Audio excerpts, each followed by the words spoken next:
Hello, everyone, and welcome to week 2 of Art Appreciation. I really want to thank everyone for your hard work and contributions to the discussions last week. It was really great to get to know all of you in the introduction, and it's a great way for you to get to know each other. I also, really just wanted to say that I'm very sorry that all of us and so many of you are being impacted by the epidemic, and it's very difficult for everyone. And I just want to thank you for your positivity, and many of you are turning this around already and looking for ways to make the most of the situation. And it really is important to focus on the positives and the things that we have to be thankful for. And I'm really thankful for all of you and this class and being able to learn and grow together through this. So if anything does happen that impacts you, please let me know and how I can help you. So for those of you just logging in and catching up, please make sure to complete everything from the start here in week 1, including your introduction, the first check for understanding on the elements of art and principles of design. And this is the vocabulary that will run throughout the quarter.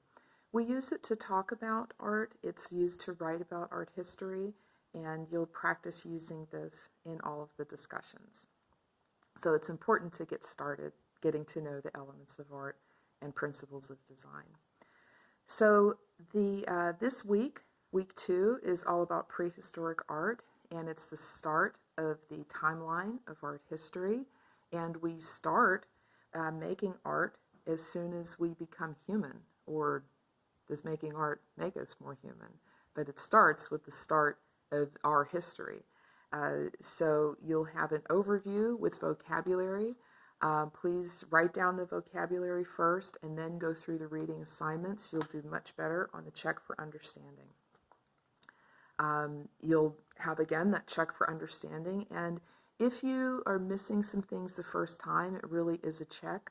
I want you to go back, retake that material, and it will take your highest score. So it's okay to get caught up on those materials. Just please make sure, I'd say by Tuesday, that you're on track. Then we have our first discussion on how to analyze a work of art, which is a big part of one of our big learning objectives for the whole course. And analysis sounds kind of scary, but it's really something that we use in our everyday lives.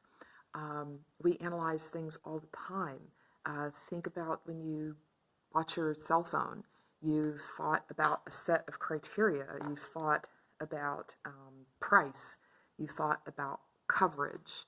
You've thought about maybe discounts, sales, or specials. So those set of criteria, that's how we analyze.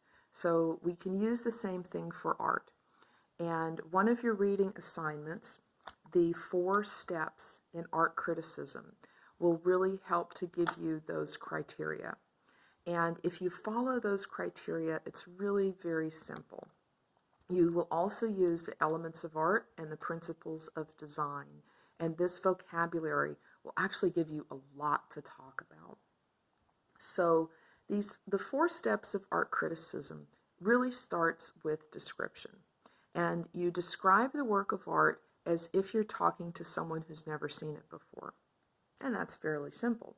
The second step, when you analyze, you think about the elements of art and the principles of design and how they're at work in that work of art. You think about like a car and how the parts of a car work.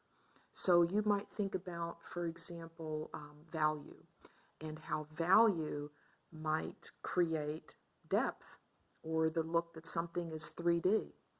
You might look at color and how color creates a certain mood in a work of art. So that's analysis. The third step is actually kind of fun because it involves your own opinion. You get to interpret the work of art. What does it mean to you? Or if you've done any research, what does the artist say their work is all about? And the last step, judgment. when you're passing judgment, what do you use for criteria? Do you use society? Is the work of art in a museum? Is it written about in art history? Have we passed judgment on this work of art? And how do you judge that work of art? Those 4 steps can become your 4 paragraphs. It's a minimum of 500 words, just very short, just to help you practice, get a start in this. You want to include a visible image, embed an image in the discussion so we can all see it. And there's a link on how to do that if you've never done that. And then include your citations. That's really important for good research practice. I'm not going to have you annotate through the document, but at the end, I just want you to list 2 of your citations that you used for each discussion. It's due this Friday, April 24th at midnight, and then the replies are due on Sunday, the 26th. And when you're reading and responding to other discussions, just kind of think about ways to expand the academic discussion. So I've also been working on some virtual extra credit for the course. I really think that service learning is an important way for you to apply what you're learning in the classroom, and also a great way for you to connect with each other, to the community, and to get some recommendations and help start to build your resume. So even as we are sheltering at home, there's many ways for us to contribute and connect to our community virtually. So I've added some more to our extra credit, and Earth Day is coming up on April 22nd. I'm really sad that we won't be able to celebrate on campus together, but we can still celebrate virtually. I found a new link for Earth Day online, and on April 22nd, they have a lot of plans for some virtual activities. I have some recycled boxes that I'm planning on cutting up and making some recycle art with my son to send to Grandma. We're going to cut this up and paint on this today to make some Mother's Day presents.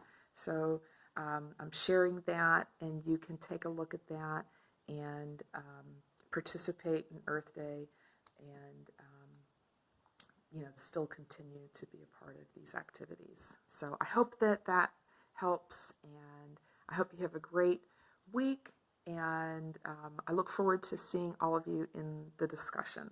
Thank you so much. Bye-bye.